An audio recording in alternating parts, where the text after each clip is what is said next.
This conference will now be recorded.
Everybody had a chance to review them?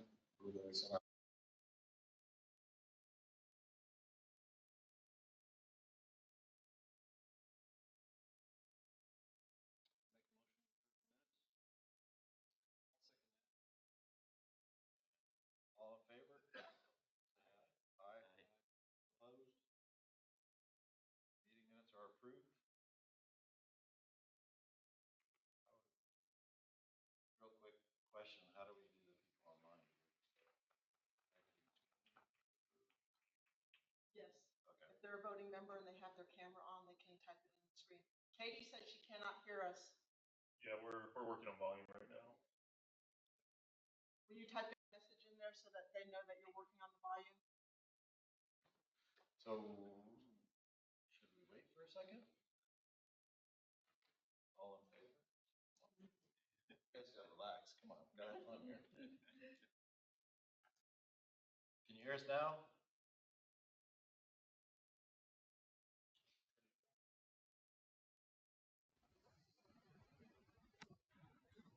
Can we try that communication speaker? Check that one. We can hear you.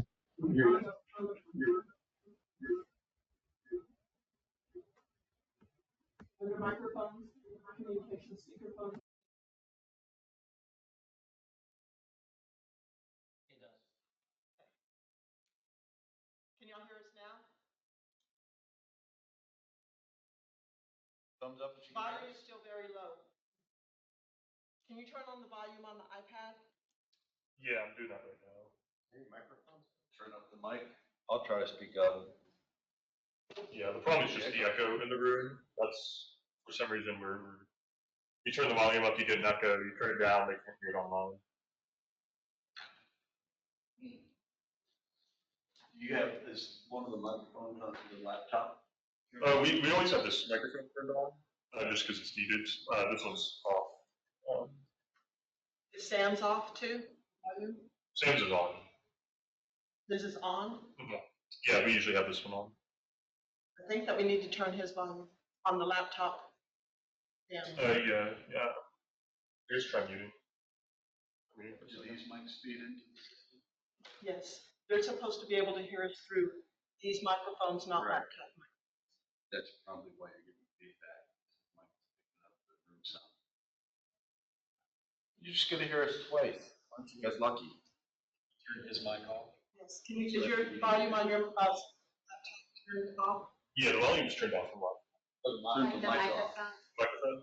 Yeah, you should turn it off. The problem is it's through this laptop that the sound is still transmitted.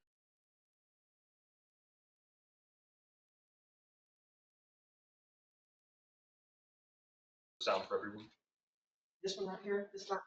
Mhm. You turn this volume off. Yeah, we did. On the microphone, which one do you? The volume's off. This is right here, need to be. Okay. These are our wireless. I don't think we.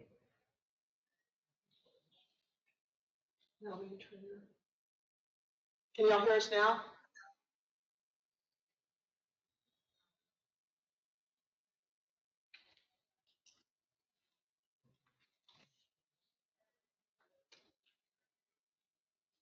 just gonna have to deal with some feedback on this end.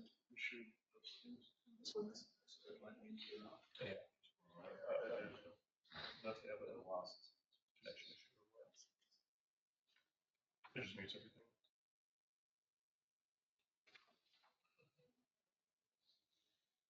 Are they supposed to be red or green? Which is. Yes.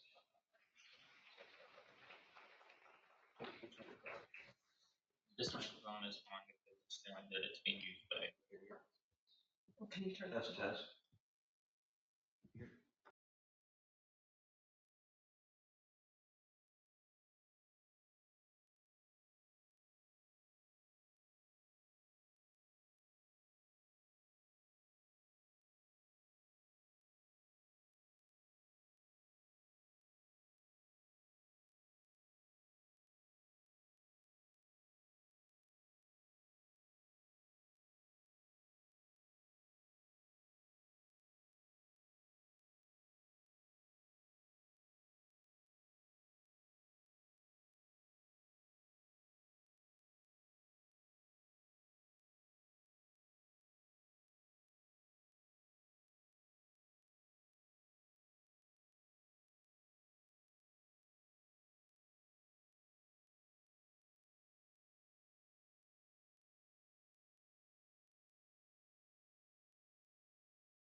I can see something now.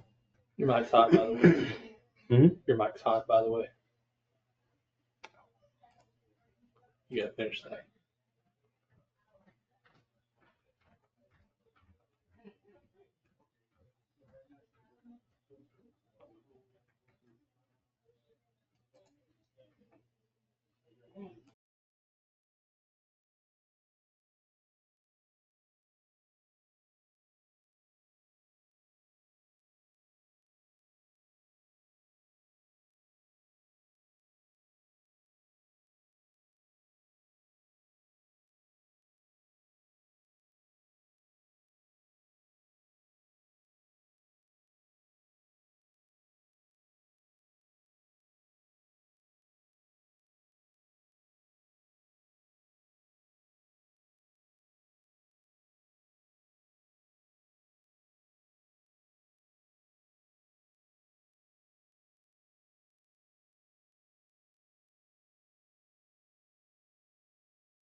phase one scheduled to start in December. And we're working on the AFA and budget for phase two, which will go from 31st Street over to William.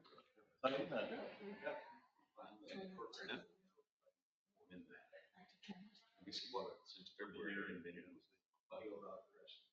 And the lower to the pad was the.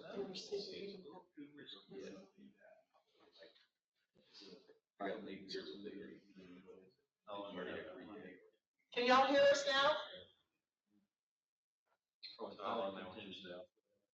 Yeah. Include the writing is just for how much work. Lay down and like. Scratching and said.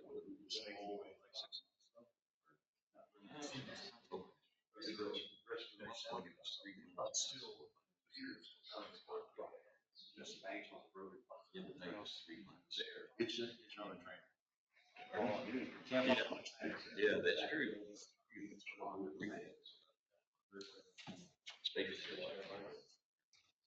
More than likely, first, they have some stage lighting at intersections.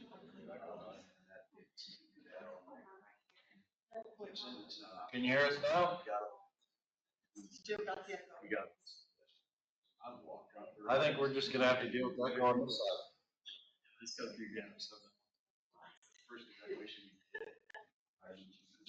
So when we did, I think we did our vote, so for the vote for the minutes, you just have to type no, yes. But I think we already approved them. So let's get this good, let's get this started again. Agenda item number 4, new membership request, Warren Morello, to be considered as a member that represents youth interest. She's actively engaged with the high school and is a dedicated cyclist in the youth advocacy. I know she's currently here. We did put her letter in the, if everybody has a chance to read it, if not, read it real quick. So the action we need is to see vote her in or vote her out. I say the more the merrier, I'll make a motion. One more. We have a motion. Thank you. All in favor? Aye. Aye. Aye. Aye. I think that's Lovely, thank you. thank you. And the action, the motion is passed. And welcome, and hopefully we see you next meeting. Next item, agenda number 5. I guess I could do that. Agenda number 5, 7/2025 is National Trails Day. It's a great day. That was the day I was born. It's got to be National Trails Day. Celebrated the first Saturday of June, established in 1991. Session 100 organizations have, and we're excited to include these scheduled events. Trails. The National Trail Day will be November 7th.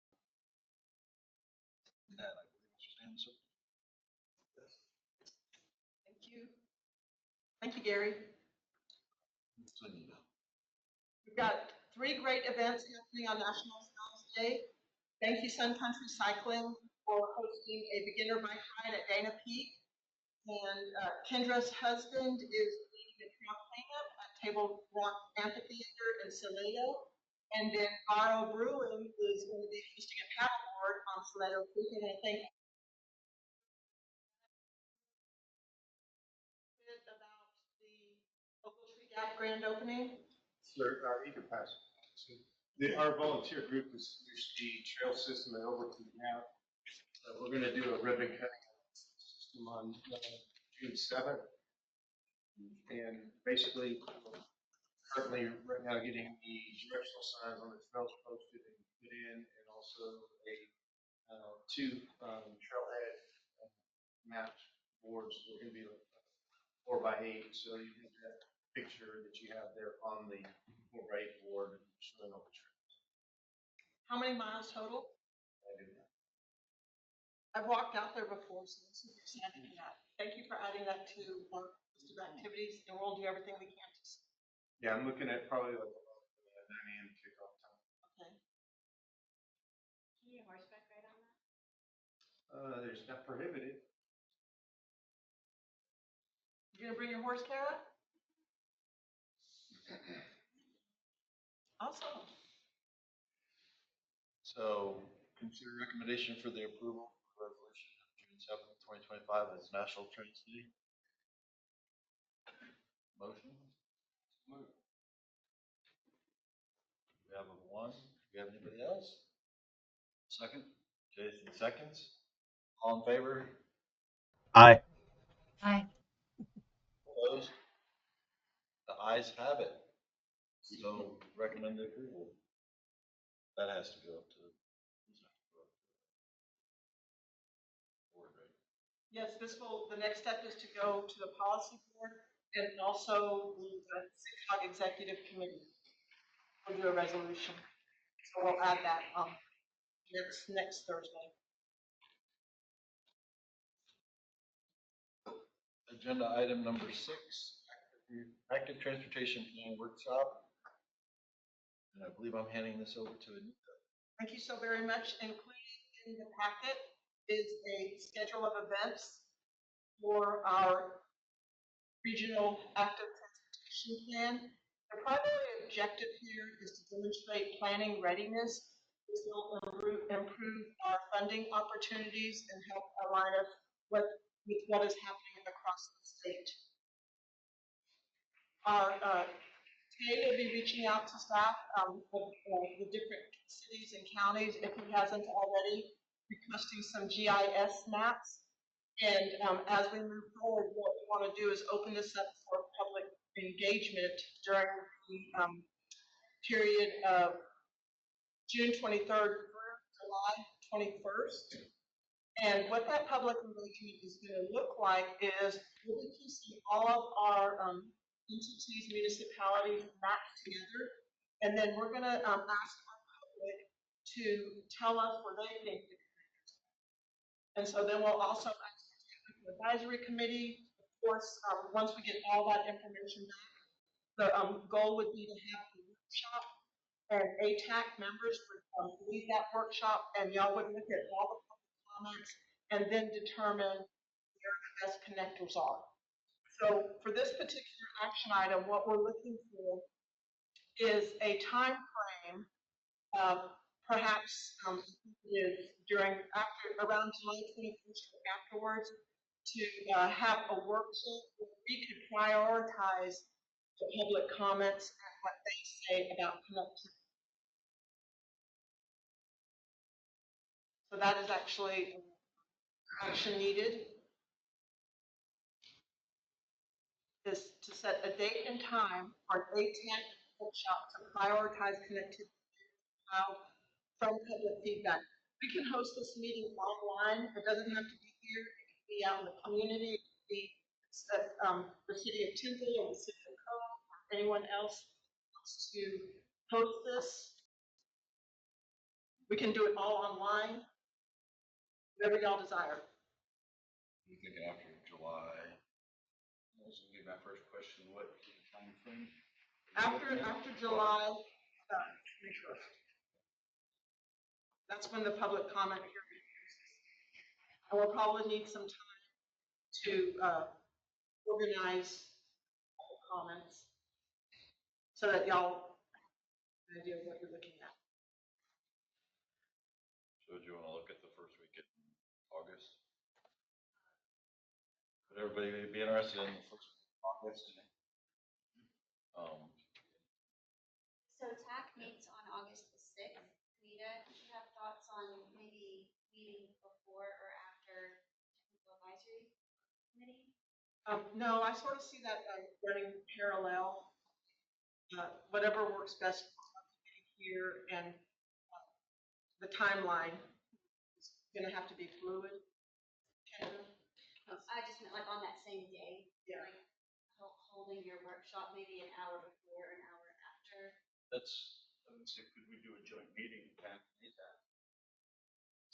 I mean, it might have a reason to keep it just TAC. Well, I would like to keep it ATAC. I think that we have the luxury of having citizen representatives here that are going to think very differently. And I think it's a great opportunity for us to become cohesive as a team, sharing our input and what we value the most, and then knowing where we stand and then presenting that. That's my leadership idea, but I'm totally open to whatever y'all want. This is going to be what y'all really want to see. And anybody online, yeah. So we do have the KTMPO meeting on the 13th for the ATAC. We could do it that day, and then would that give you guys enough time for the TAC? Yes. Do the proposal. We do have a comment online. Okay. This is from James Wickham, basically saying that CTCOG would be a great place to host a physical portion of this meeting since it's centralized in Belton, but that an online component would be helpful.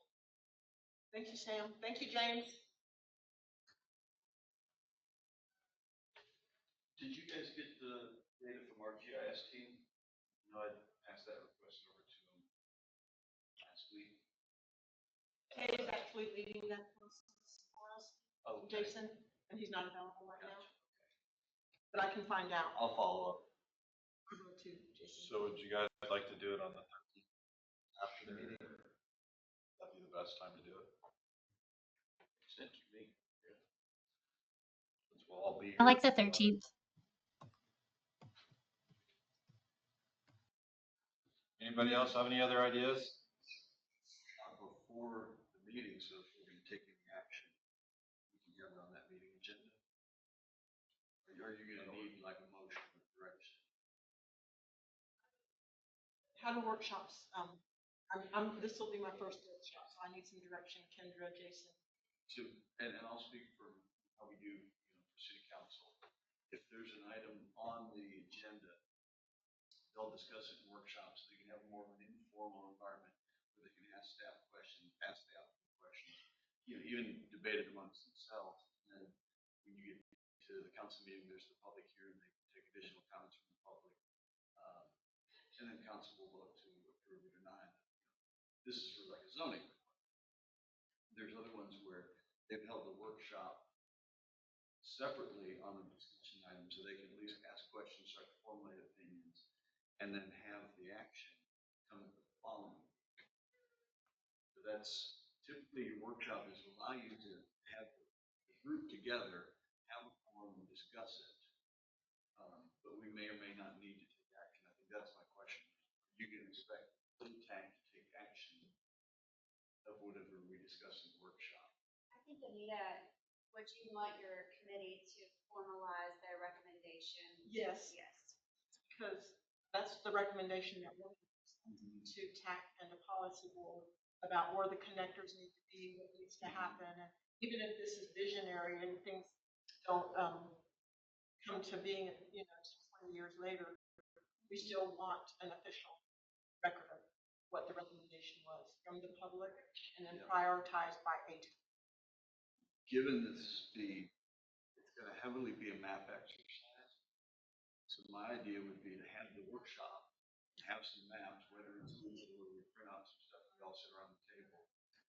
But we can be at the table and not be this formal committee. Have that workshop, discuss what you think, discuss what you all heard from the public. Sit down and think about it, and then open the meeting and take our action. So does that make sense? Just have a map exercise, discuss the findings, and then we all sit down in our chair, open the formal meeting. That can be one of them. Okay. So I would just consider an hour you think is enough time and funding your meeting time back. Right. Yeah. Maybe even start the workshop at 9 Right. to give us a little bit of And flexibility. then you're meeting at 10, 10:30. Yeah, should work. That works. I hear a plan coming together. If we start the work group at 9, and then start the meeting at 10:30 on the 13th. That'll be one of our agenda items. That sound good to everybody so far? Any other ideas? Okay, let's. Oh, I was just wondering if there's an interactive map that has the layers that are mentioned on here. for us to view in. That is the plan to interactive map. And then a safety plan that was going through. Yes, Is that full to show on the layer? yes, that is available. And actually, Jason's going to be reporting on safety Okay. as part of this meeting. And then you're talking September 13th is what you're recommending. 13th. No, August. August. And then this layer approved would be presented to TAC in September. Yes. I think, Kara, your question was, we've already got in-house from the SS4A safety plan. Yeah. Can we That's- include that as a layer with? Yeah. So you have like, you're gonna have a layer and then a plan layer and existing layer Yeah. from the city. Existing infrastructure with maps, the parks, trails, the schools, traffic generating areas, waterways, and then the public engagement layer, and the safe streets and roads for all layer.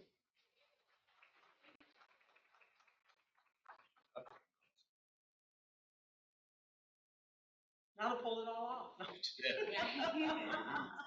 Good luck, staff. We appreciate your help. So that, everybody agrees, let's vote on that we do it on the 13th. Change them, so it will be 9 o'clock here, the work group, and at 10:30 we'll start the meeting. And we'll do an agenda item going over what we approved, and we'll present that to the TAC on September. Vote for approve. I'll make a motion to do what he said. Yeah. All in favor? Aye. Aye. All opposed? And the motion passed. Next item is agenda item number 7, Story Task Force. If you haven't realized, I hate it's an Army thing. But this is the bicycle protection region. Now be included in staffing. Pass this over to Jason. So I'm gonna, at some point, I'll have Sam make me the presenter, because I'll share an example of what kind of data analysis review could be done. So the plan had goals of where the crash hazard areas were used, how to prevent and mitigate, what projects could be implemented out of that data analysis. And out of that came the task force meeting. Quarterly meetings, we set up on, you just have to invite for June. Thank you. I saw it, I accepted it, but I didn't have it renewed in my brain yet. So we are gonna have that task force meeting. Because crashes happen, so we knew we have to stay on top of the data. It's not a case of, we did this plan, we just need to find this plan tells us if it's fixed, it's done. It's a process and it will never end. Maybe if people stop doing stuff on the road, it'll end, but I don't think that's happening. So, one of the resources is Ashtoware, which is a website, and if I could go ahead and share, let me know when, do I have to ask? Okay, you are not a presenter.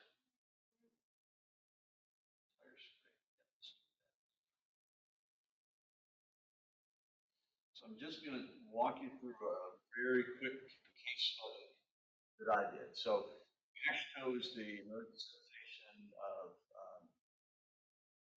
Society Road Traffic Ordinance or something. I should memorize that, but bad presenter. But they collect the data of, a lot of it's based off of CRIS, which is the TxDOT database. So if you're familiar with CRIS, a lot of this will look familiar. There's a couple of different types of queries for intersections, roadway segments. I'm just going to start with the basic crash query. The nice thing about this is you can save your queries, which is something that for the basic version of CRIS you could not do. And you can share, this was shared, this is a safety plan, TxDOT's template. This is a query that I put together for our zoning cases to look at, okay, what kind of crash patterns, how much, how many, how often in an area that's proposed for increased traffic, what is the safety situation look like around that? One of the drawbacks is if you create it and you set it to a city boundary, it defaults to showing the entire state, so you do have to zoom in. It's a little tedious. So this query, you can, and I'm not going to teach how to customize this, but I'll let you know you can customize what information is shown here. So you can pick and choose what metrics are shown on the right-hand side. I've got two filters on this query. One is show me crashes of all the categories, not injury all the way up to fatality. You can change these on the fly. I'm going to turn off everything but fatalities. And your legend down here is fatal injury, injury all the way down to property damage only. So right now I'm only showing fatal. Jason, I have a question. Yes, ma'am. Is this our region? You can have it for. But is this like? I've narrowed it down to city. Okay. You can change that. Let's do that just for fun. So I've got city. I'll take that off. Type in geo, do county.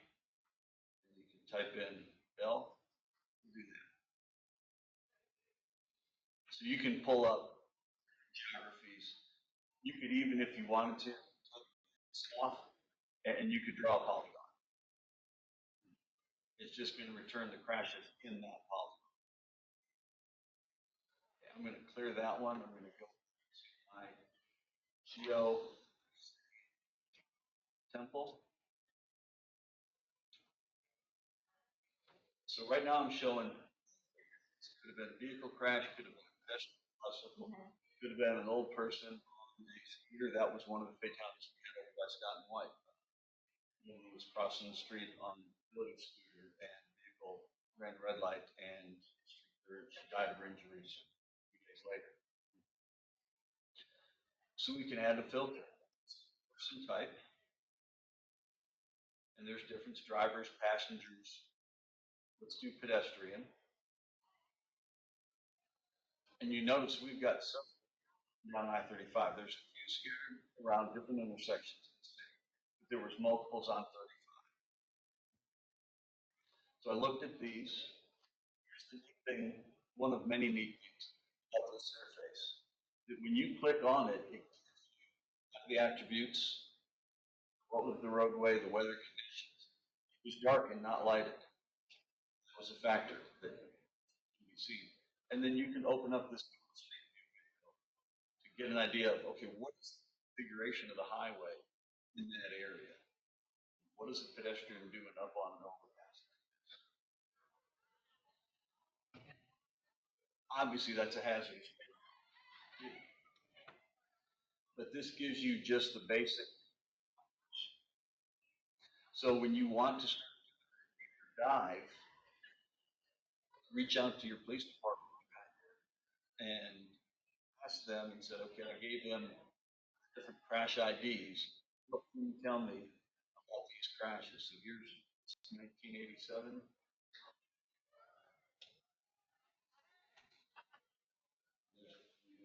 This one here. Vehicle was traveling northbound. See the pedestrian standing in the roadway, struck them, and the unit was damaged to the front, but was able to be driven from the scene. So not a lot of information. See them in time to react. There was this one, which is 2051. This one is.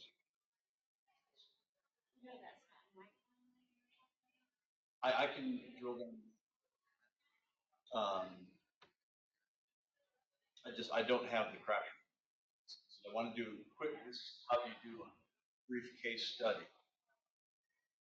And I just asked the PD crashes along 30. So this one was southbound by Geary. And if you expand the highway, this is southbound, yeah. So the southbound exit's a little bit further up here, northbound exit's on the other side. So sometimes you do need to look at the crash diagram, get an idea that exiting at the 304 exit, so you can map places crash right here at the intersection. Probably a little bit further up at this. You've got the southbound 304 markers placed about equal distance. So that's to say, when you have the dots on a map, you're doing a deeper dive into the data, start learning a little bit more specific information. And this one said that, the pedestrians there, the driver tried to avoid him, a second vehicle then hit the pedestrian. The person was killed, unfortunately. And one of the things that the officer in the crash report highlighted was new roadway lighting at the point of impact, lighting prior to operational when the person arrived. So highly likely the reason you see the person on the highway was a lack of illumination. That's something that's easy to use. There was another one running from the police. That's not a highway design. That's cultural, behavioral. There's a whole number of things, but it's not an engineering solution. There was one where the person on drugs parked their car, was wandering through traffic, struck and killed. Afterwards, the cops find the car and find narcotics in the car. That's a drug enforcement problem. That's an addiction prevention problem. Probably not as much of an issue. There are a few Killeen, and that resulted in them putting that big barrier down the middle of it. It's ugly, but it's effective. Even this one, like, well, and this is something I've learned. I've looked at these for years. It's real easy to fall in, like, what were you doing on the highway? Maybe they broke down. Maybe they're trying to walk and get up. Maybe they're trying to get to work. The only way to get to work is going across. They know it's dangerous. It's quicker. And I've pictured myself to withhold judgment. I do that? Absolutely not. But I'm not everybody. I'm not trying to lecture you. This is something that I've had to remind myself. It's not our job to think that person made the decision. How can we help them make a better decision? And Gary and I were talking about this. This is the kind of safety analysis that you start getting into that will maybe result in a project. Killeen effectively reduce the likelihood of people making a bad decision. Have we given them an option to make a good decision? And those are two different things. Put a project gives them the opportunity to go across the pedestrian bridge. And we do have those in this area. Temple's got one by college. Killeen's got one by the elementary school and military housing area. So it can be done. Can you just add more sidewalks to existing overpass? Most of the time, yes. Adams has some sidewalks. There crosses 35. It's not the greatest pedestrian corridor, but it's an option. There's islands so you don't have to cross them all at once. You jump across the turn, make your way across the bridge. But at least there's a separated path. It's still exposed. There's no barrier between and the traffic. But getting into this kind of data analysis, that was one of the recommendations of that safety plan is to have these county do that deeper dive. And from this talking to our officers here from Shepherd, he's talked to, they said they do this whenever there's a fatality. They're named with DPS. He's spoken with someone at TxDOT to see if there's more signs that can be put up, that's a start. May not be the only answer. It really has to be context. Let's go this. I have a question, Jason. Yep. I think this one. So is a sign going to stop somebody buttoned on the wall? No, they're probably not walking across the highway. They're getting out of their car. So again, the situation is they want to put a barrier, a fence. Okay, but why are they down here in a section of the highway that you can't easily walk across anyways? You know, so there's solutions here would be different than the solution on I-14 for me. And I can spend a whole lot of time going through each of these. That's the kind of case study that the stakeholder, the safety task force group, is leaning towards. That we just continue to have these conversations. You know, I've got a working relationship with a police officer that the point that when my wife was in a wreck, she's fine, the car got totaled right downtown. I walked up to the two officers and I talked to someone said, aha, left turn, we got another data point. I'm like, it is, and I'm going to do something about it. Oh my, but I'm going to go talk to my wife first. He's dropped. Oh my, it's all good. But we've got that relationship right away. So that's, you know, just having these relationships, so you can have those conversations, stay on top of the day. We had talked about this ATAC. We're still waiting for all of the full calendar year 2024 data to be published. Some of it's out there. Some of these, I'm not going to go back. You know, some of the crashes on here, some that the police officer mentioned was, yeah, they did have a higher number, not just in the 35, but kind of, you know, all over the area. If you wanted to, that's something like calendar year. There's a couple options.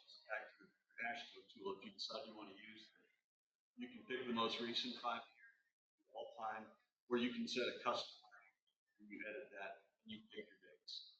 So you can filter by the time frame and get a better understanding of what's going on in your area. So the tool's out there. It's something they just made available last year. I've been into becoming proficient on it. There is a contact, I think, TxDOT that we reached out to that the city want access to it. Just reach out to AM City or government, whatever. More than likely, you'll be able to get a login and I'll get you set up. There's some online training you can watch some videos and get familiar with it. So is, yes, my question is, you had mentioned the tool and then the local. So how do those two get the app? So is this ASHTO layer with local? No, this is TxDOT has they control either some type of contract for whoever to maintain it. TxDOT manages it, and that's who I reached out to get access. It came up at one of the PAC meetings last year. It's based on Chris. Okay, but it's not. But it's a different interface. Works similar, but I think it's a little bit more powerful. Gives you more tools. That's what I was wondering. But it's ultimately it's based on the crash records. So if the crash isn't reported, you had a fender bender, you like broke your arm, maybe you went to the nursery and did file a police report. Your bicycle accident is beyond this now. So there is a limitation to it. Thank you. Now, I think what Anita was asking was, did you have to reach out to the police for the report, or is that already? No, I had to extracts. These are extracts from the crash. And they just gave me the narrative. Like I said, having that dot on the map. So I reached out to our Temple, big enough. We have an analyst who pulled the reports, and then the patrol officer, the sergeant, added a little bit more context to what they've done because they're tracking the same data. Obviously, they know about what Deckman does because they're out there responding. I understand that. Thank you. Yep.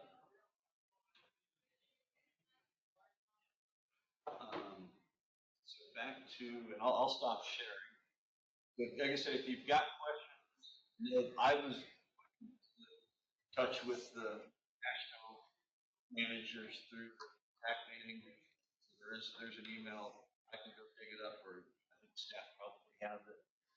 If you work for a city or a government agency, you'll get access. Thank you, Jason. And then I would say the last, as far as task force, we're still waiting on guidance of what funding's going to be coming, what policies are going to be in place for how the money can be spent. We know that changes by the. We thank you for your patience. And then just going back, we've done projects, speak for Temple, out of the SS4A, candidate projects for textile safety money, called Highway Safety Improvement Program. We submitted those, have yet to hear back. We awarded a grant from those. But once the project's complete, is then to go back, say a year after the project's completed, have we made a difference? That's the other, kind of the last big, staying on top of the data. Once you've implemented the project, to go back and look at the data to make sure that we are making a measure. If we are, pat ourselves on the back. If nothing changed, why? What did we miss? But the only way you do that is to pay attention. Geek out over the numbers. Talk to people in the neighborhood. And just keep working. Do you get any statistical analysis about how fatalities in our areas compare with national norms? We can. Good. Yeah, there's what's the data? BARS. It's the national nationwide data. So Chris is based on the text, GPS, and then the local police. Get into that. We could compare to national trends. Goal is certainly zero, but if there's some additional compelling information. I mean, I've seen just speeding tends to be uniform everywhere. But you get in the cities, you see more intersection related. That's kind of an obvious one. More intersections. There's more traffic volume going through those intersections. You see the distracted driving. You get into the rural areas, you see what they call roadway lane approach, where someone's drifting off the road, goes into the ditch, loses control. Bad things happen. You don't see that happen in the cities. You don't have the open ditches. You don't have the long stretches of road where people are going to drift off, not pay attention. When I've been, this was my analysis a couple years ago. Maybe it's changed, but I noticed that you had a higher number of driving while intoxicated, under the influence of something. More of those were in the rural areas in the cities. Now, why? Question. But the data showed that they were more prevalent out in the country. So yeah, you can even locally, you can find different trends in different areas. Does anyone else have any questions? Safety?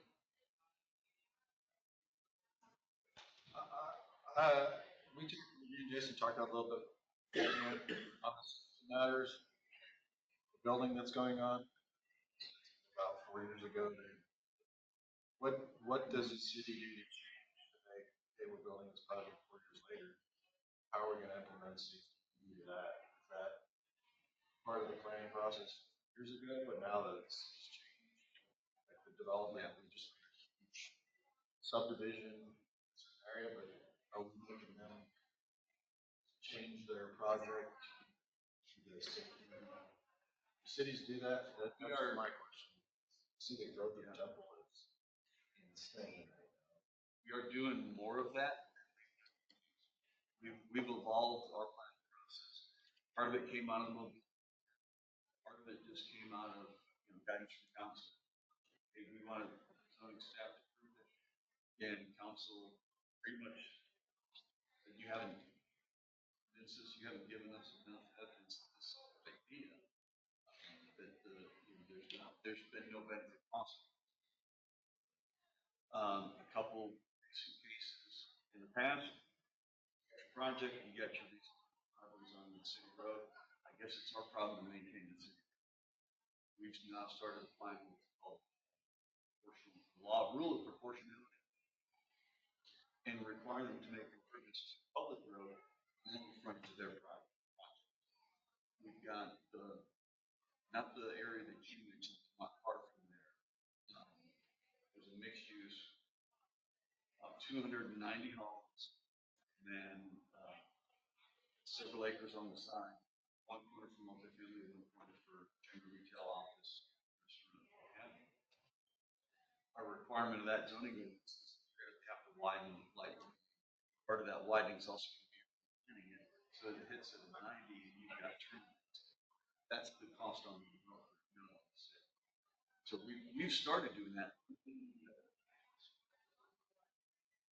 The reason I'm asking this question, I ride bikes a lot. But if you, like the plan I'm talking about, they bought the land 4 years ago, putting everything in the project, does the city have the option to go back?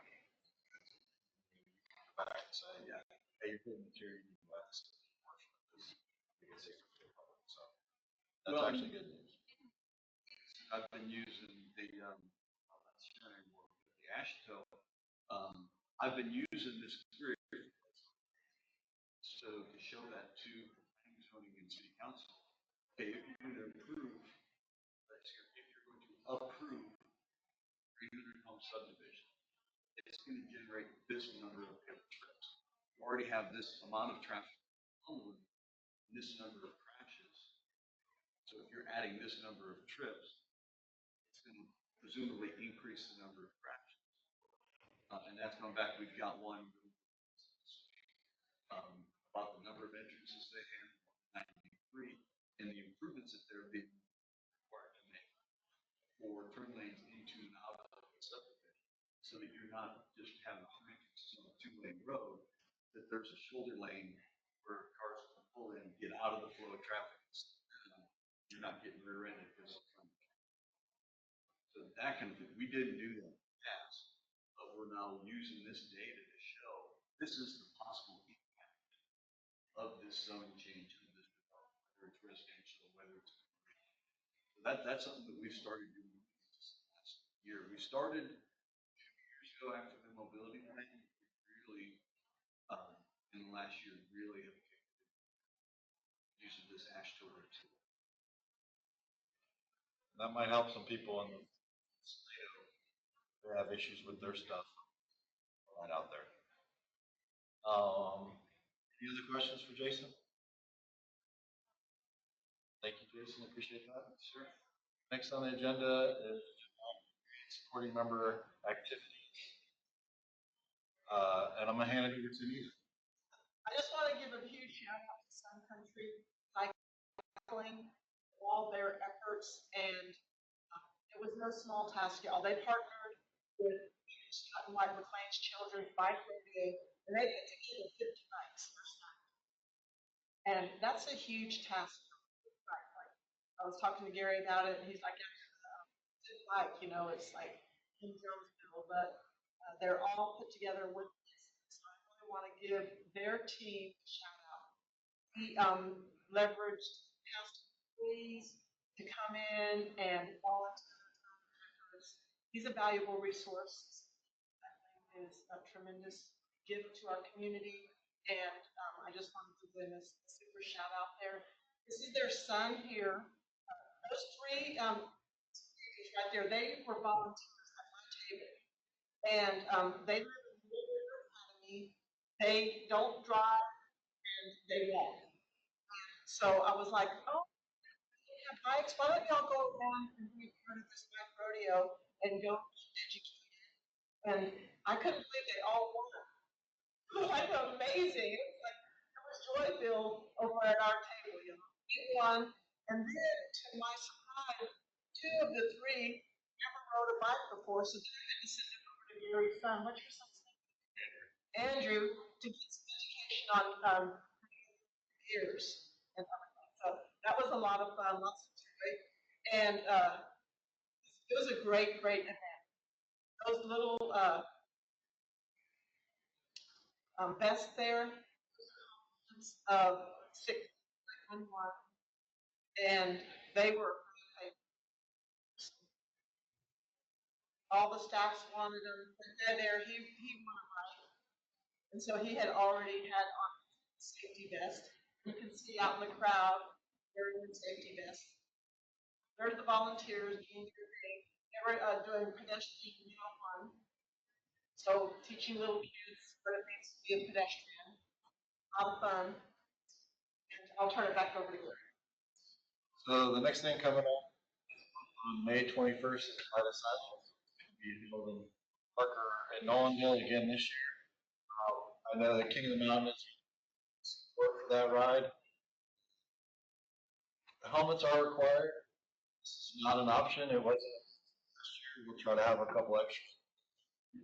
The helmets lights are strongly recommended. Hopefully they're doing the same thing. Apple puts together this ride every year. So if you can go out and support that. It is, I believe, about a 7-mile loop. It's a little bit longer than it has been. So I was surprised that it was a 7-mile loop. It ends up being a really good ride. If you go out and support it, lay right along the frontage road, honk, give them a shout. Next slide. That's it. I thought we'd go down Robin and have all everyone tell about their events. You have any cycling events coming up? Just the June 7th ride. Rides every Saturday. Whether it's going to be gravel, mountain bike, or road. We haven't determined yet, but we're open. Kind of getting away from the road bike riding. Getting to be more for bike shops, so we support everybody. So we're trying to do more mountain bike rides and more gravel rides. Anybody online have anything they want to share about some upcoming events? Katie? Yeah.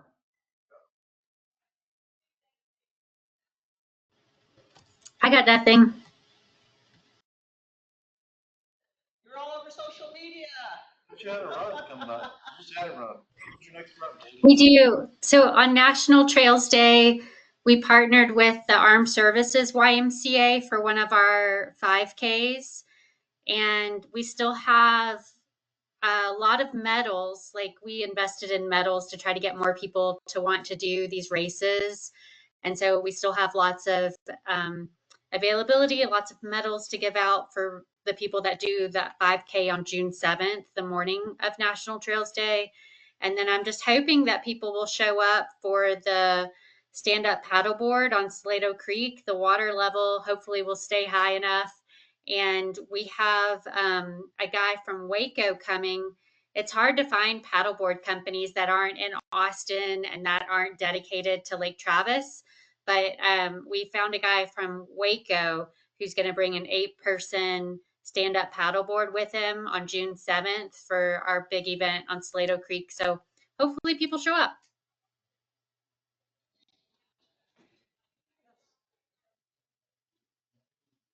Kara, do you have anything you'd like to share?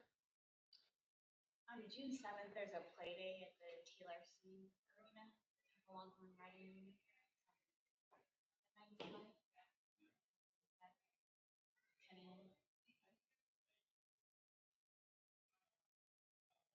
Got anything going on, Keller? Nothing on the calendar. Anyone else? Dalton's having their ribbon cutting for the Santa party this Friday.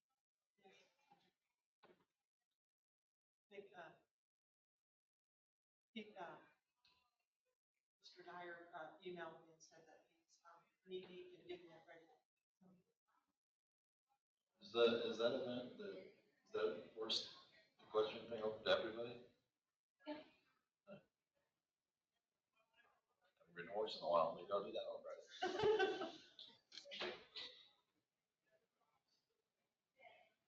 Anybody else?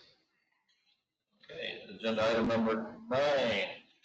Turn this over to Anita for public comments. Public comment. comments. Yes, thank you so very much. We had quite a few public comments attached to our amendment that closed out on the 27th. It was overall positive response on the work of the amendments, and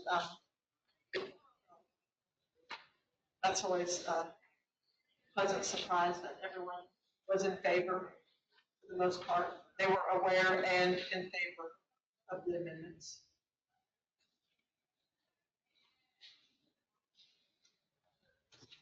Next, staff update. Staff update, and I think I hand that back to Anita too. Oh, I just got word that their Texas Parks and Wildlife Department has a local grant that's opening up, and it's open until August the 1st, 2025. And cities, counties, river authorities, municipalities, utility districts, and most special districts are eligible for that. And I'm going to turn the rest over to Sam. All right, thank you, Anita. So quickly just going over a few grants, federal and state grants that are available to any entities that may want to apply. So a lot of these, the deadline has passed, but it's good to keep an eye out for next year so you can apply. So the first one is the U.S. Rural and Tribal Assistance Pilot Program, and this is open for projects related to feasibility studies, project planning, revenue forecasting, environmental review, public benefit studies. So a lot of these studies are value for money studies that would be helpful. And the application deadline is April 2025. And the award ceiling is $750,000. No match required. And this is basically focusing on infrastructure investment and job and projects related to studies that focus on infrastructure improvement, especially in rural and tribal areas. The next one is the TCCOG Texas Natural Gas Vehicle Program, and this grant provides funding to our heavy-duty or medium-duty motor vehicles with a natural gas engine or replace vehicles with natural gas vehicles. And individuals and entities operating an on-road heavy-duty or medium-duty vehicle registered to operate in Texas. And the projects, the eligible projects include replacement of the power of eligible medium-duty or heavy-duty motor vehicles with a engine powered by natural gas. In Texas, unfortunately, there are currently 2 counties that are eligible for this grant, which are Bell and Milam counties. And applicants may be eligible for a maximum grant amount listed for the type of activity or 90% of the incremental cost. And the deadline to apply for this grant is March 2025. Thank you very much. Any questions on the grants? Do you have anything that you'd like to add, Kara, that you're aware of? Well, that grant opening is the program that I'm involved in, and so if anybody needed some assistance with the application, free reach out. Is that the RESI? Well, no, this one's the local park grant, it's just the annual, the REC's been on since January, so I'm not sure where that's going on. I haven't seen for or that, but this one, application period is open, so submitting, deadline you have on there is August 1st, is 50/50 grant up to 1.5 million. If your city's over 20,000, if it's under 20,000, then you can apply for the smaller grant or the larger grant. So small cities have an extra advantage there. Can I put your email address when I send a follow-up email out to everyone as a point of contact? Thank you. Kendra, this is reviewing the scoring criteria service resources.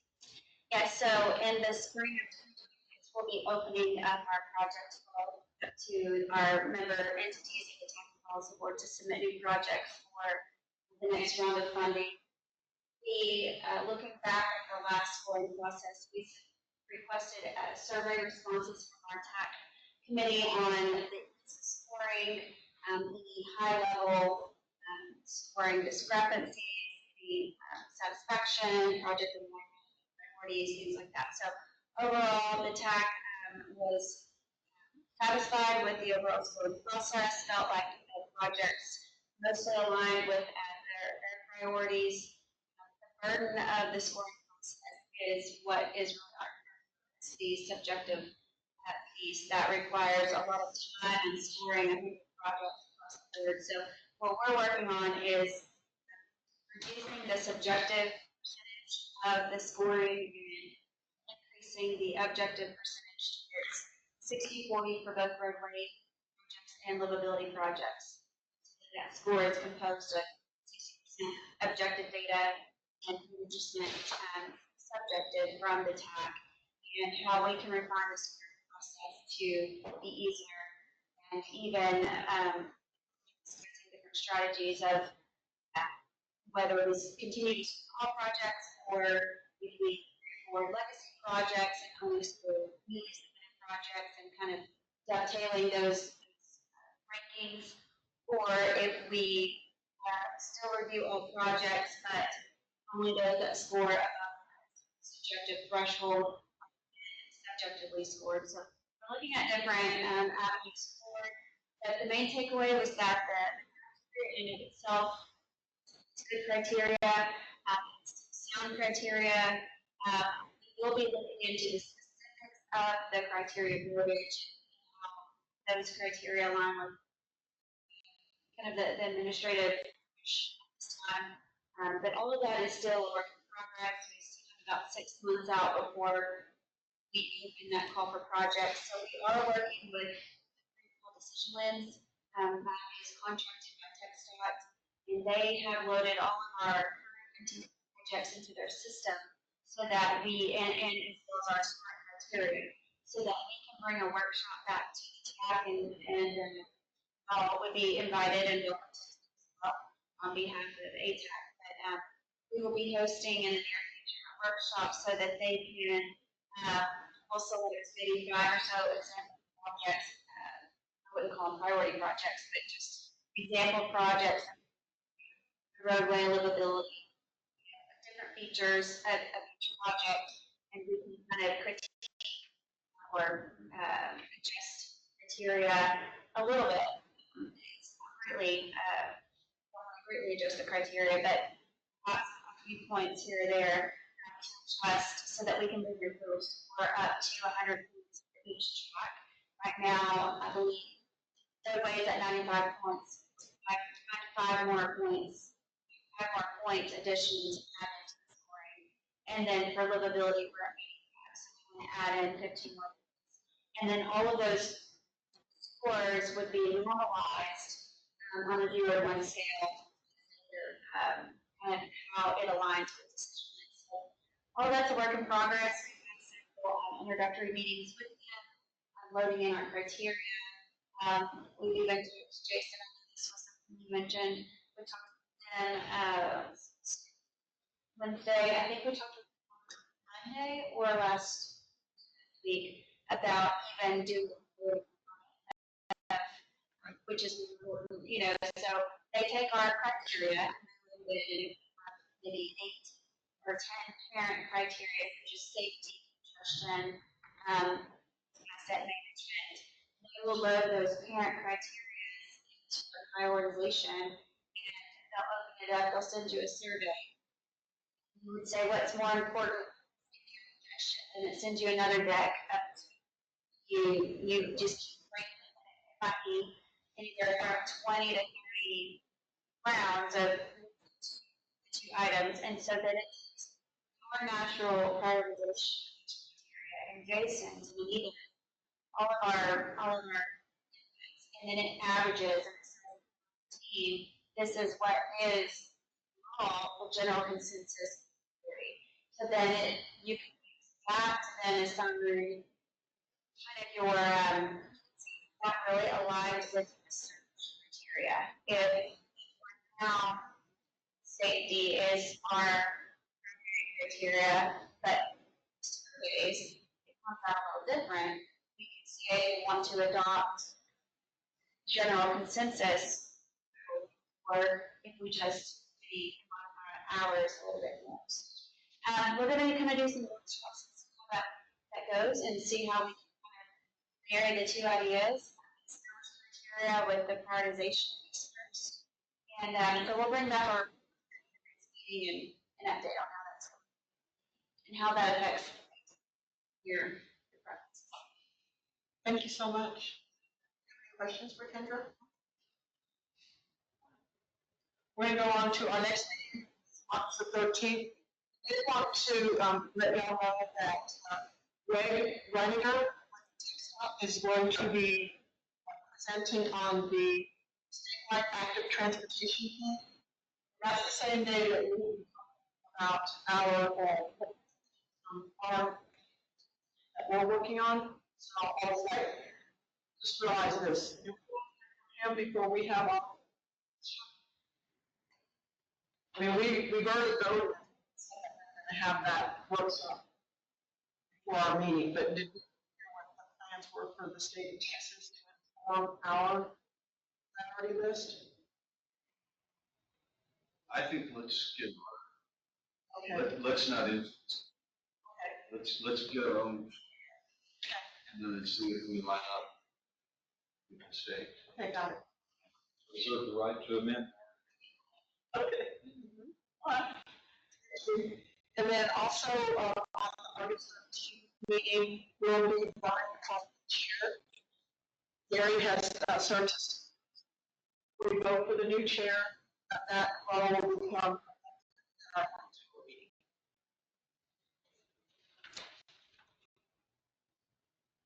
Don't everybody applaud at once. You'll get your trophy. And our air quality report, 67 for Temple, 71 for Cook. And both of those would probably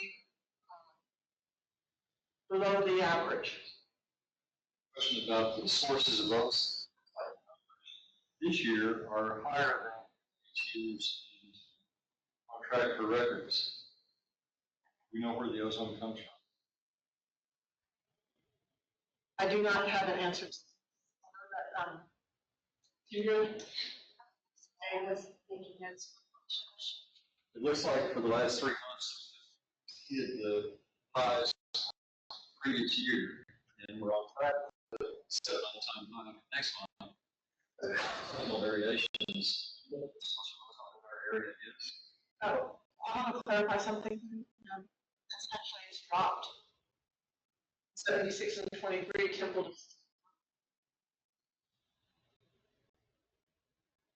And the green is the 3-year average.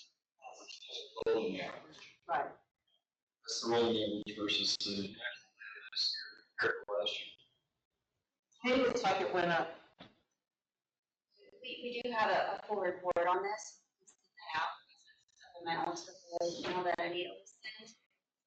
How the byproducts that feed into this and how often, what the methodology is. Yeah, I'd be interested to know where the ozone. Because that's the only air quality.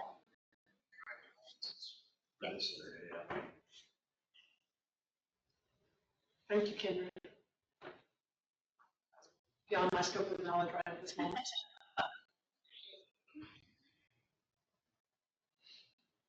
Member comments? Gary? Anybody have any other comments? No, I should have brought it up during the events. May 24th, Saturday, want to do a 6-mile road march, bring your non-perishable food. Goes to the, but I'm having brain cramps today. It's a local church that does the food donations. And then the registration, making our decision, but we give a check to a local nonprofit. So if you come out, bring your picture of your favorite band that you're going to march for, and it's a good time. We meet early in the morning, done by lunch. 6 miles? It's 6 miles downtown Main Street today. Around through the neighborhood and parts of it.